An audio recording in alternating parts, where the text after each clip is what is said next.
Treasure Island.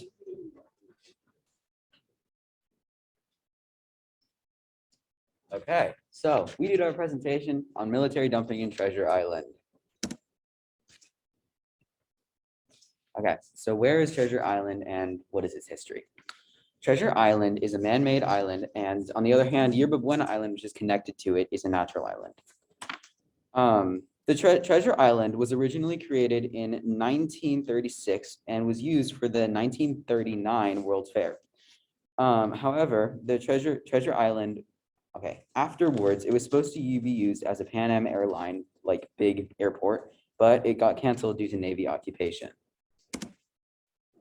So, at the peak of World War II, 1941, the United States took over Treasure Island to be used as a cleaning port for boats that were exposed to nuclear waste and other dangerous substances. It was also a place of residence for families and people who worked on the boats. The Navy left the island in 1997, and after cleaning the toxins, they gave it back to the city in 2007. Despite this cleaning, the island was still found to be hazardous, and currently, there are signs that still fence off much of the island due to unsafe radiation levels. So the geology and geology of kind of how it's made. The Alcatraz terrain is a belt of rocks that stretches from the northeastern part of San Francisco, Alcatraz, and Yerba Buena Island, and Treasure Island. This means that the types of rocks that are on Alcatraz are also on Yerba Buena Island. The base of the rock is Greywacke sandstone. As you can imagine, it was a rock that was made from sand, and with pressure, it became a rock. So before we dive into more contamination of the soil on Treasure Island, I would like to define a few things. So what is a heavy metal? Heavy metals are radioactive, and a heavy metal has a high density or a high atomic number. Basically, there are more protons in these metals. What is radiation? The radiation means that energy is being emitted from a source and it travels through space. What makes something radioactive? When something is radioactive, the atoms inside of this item are unstable. The atom becomes unstable when there's an unbalance between protons and neutrons. Why is radioactivity dangerous? Basically, it just kind of breaks your body apart, and it can lead to death and very quickly if it's high amounts. So what did the Navy do on Treasure Island? Starting in World War II, they used the island as a multi-purpose facility for fixing boats, training sailors, and just basically storing stuff. They also leased two of the hangars for movie sets later, and the bullet time scene from The Matrix was filmed on Treasure Island. Starting in World War II, the Navy used the island as a... slide. After World War II, the Navy started testing nuclear weapons in the Pacific.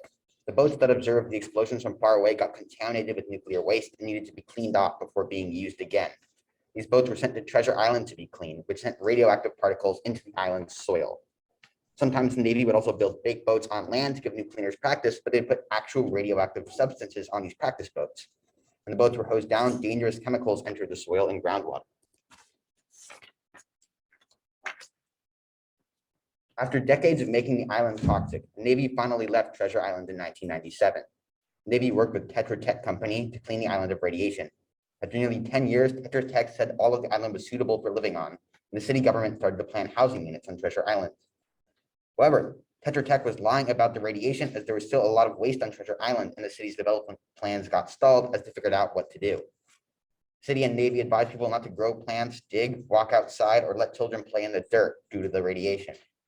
However, many of the residents still got sick anyway, and cancer was extremely prevalent in the community. Residents described having a Treasure Island cough, which is severe asthma caused by radiation. The California EPA came to Treasure Island to test the radiation levels.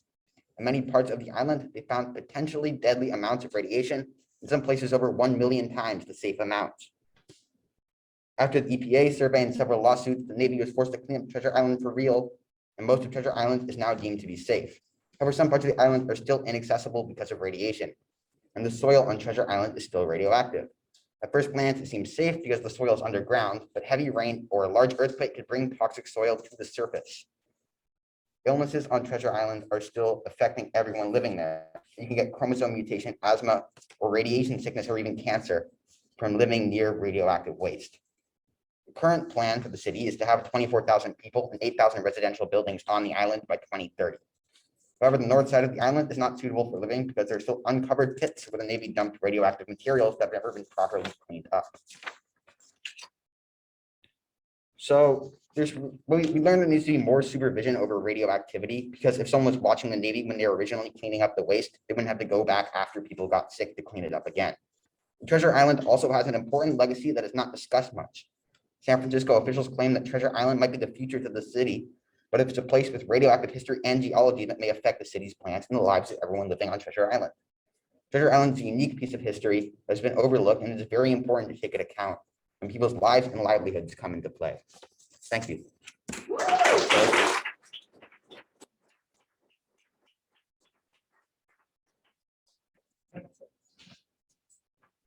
Okay, Ruben, you're up.